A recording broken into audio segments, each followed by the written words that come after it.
Alright guys, panibagong araw na naman. And gusto ko lang i-flex itong nagawa natin. No, kulang na lang to ng red dot. Ayun. Kasi the reason why na mas gusto ko yung red dot para na it's easy at pwede gamitin sa bahay. Oops. So ito yung nagawa na natin. Yan. So ito ay kung makita nyo kung paano to nagawa and ano yung saan ko to nakuha ang material. Ito po ay nabili ko yung mga yung sa PCP pump manual. Ayun. So yan, may kulay pa na parang gold. Yan. So, diretso po yan. Tapos, meron lang isang allen. Pwedeng dalawahin nyo. Pwedeng isa din kasi hindi naman malaking pressure dito. Tapos, silipin nyo rin dito. Pag walang sabit. Sabi nga sa kanta, walang sabit. Tapos, di ba ito yung ito yung labasan. Ayan. Meron dalawang dyan para na pwede nating kunin. Sana ba yun? Pwede din naman kamayin. Ito siya. Ayan. Yung thread niya. Ayan. Tapos, yung laman. Merong divider, di ba? Merong divider yan. Engineering plastic. Commonly called acetal or teflon, no? Sa mga sinaunang tao. Pero dahil na dapat maging maingat tayo sa sinasabi natin para iwas sa mga spoilers alert, disclaimer. Yun, so mga ilan yan, mga isa, dalawa, tatlo, mga apat. No? Pero at least napawasan, unlike before na malakas, ngayon saktong-sakto na. So ito na siya, di ba? So muna natin, napaka-iksi lang. Asing kasyang-kasya sa bag. Ito, i-push ko lang to. Yan o.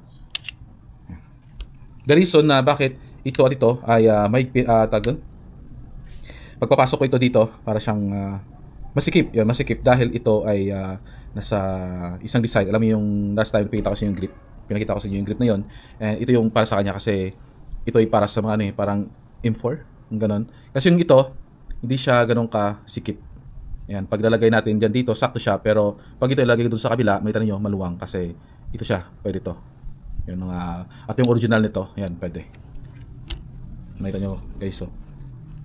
XC lang siya. Ayan. So much for this. And, yan. Bumili tayo ng maiksing tank. Ang gustuhan ko dito kasi, makita natin. Ayan. Maliit lang siya, 0.22, pero maraming shots. Yung laman niya ngayon is, yung anong pressure output is 2.2. Tapos yung kanyang laman ngayon is bumaba siya 1.8 na yung laman niya. Ilagay natin dito. Okay, ito naman yung pag-usapan natin. Actually kanina lang dumating.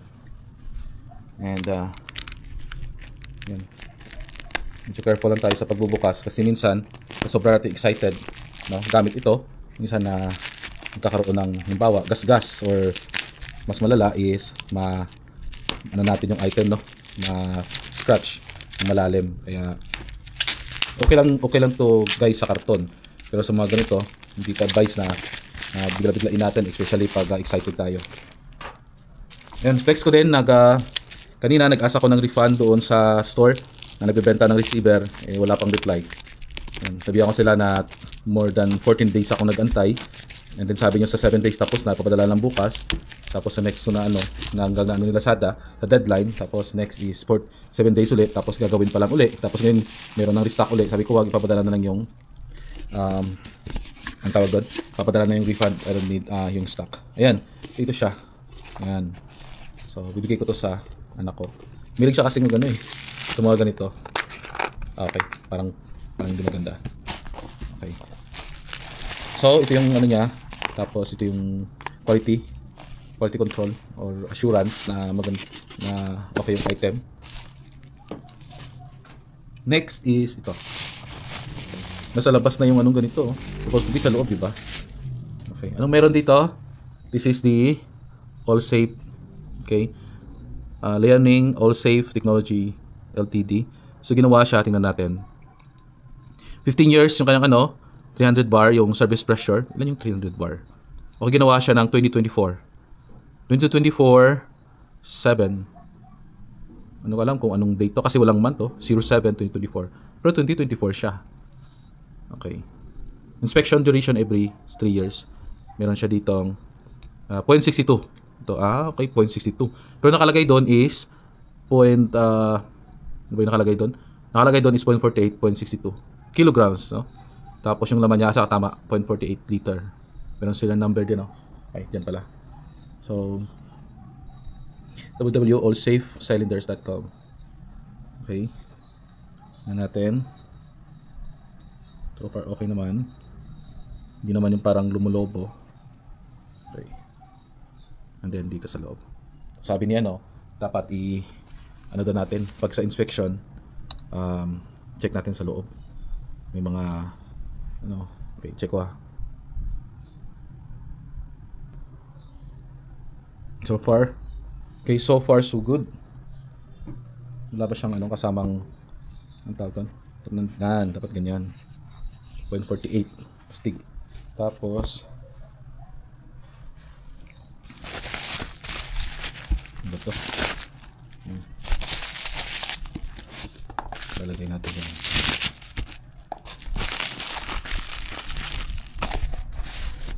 Okay. Friday dalaw kami kay Bro Elmer. I-check natin yung paggawa natin. And dadaling ko yung 0.48. And para makabit niya. So far yun lang muna for this week. And wala masyadong update. And I don't know ano mga plans natin. So pero masaya tayo kasi kahit na busy tayo sa work, pag-uwi natin sa bahay, at least meron tayong pag medyo, di ba, pagod, meron tayong makikita, maano natin, no, matagon, makapag-enjoy tayo saglit. And at the same time, balik na naman sa work. And guys, dito lang muna. This is Dave Lopez from Irrepo Lives Philippines, and peace.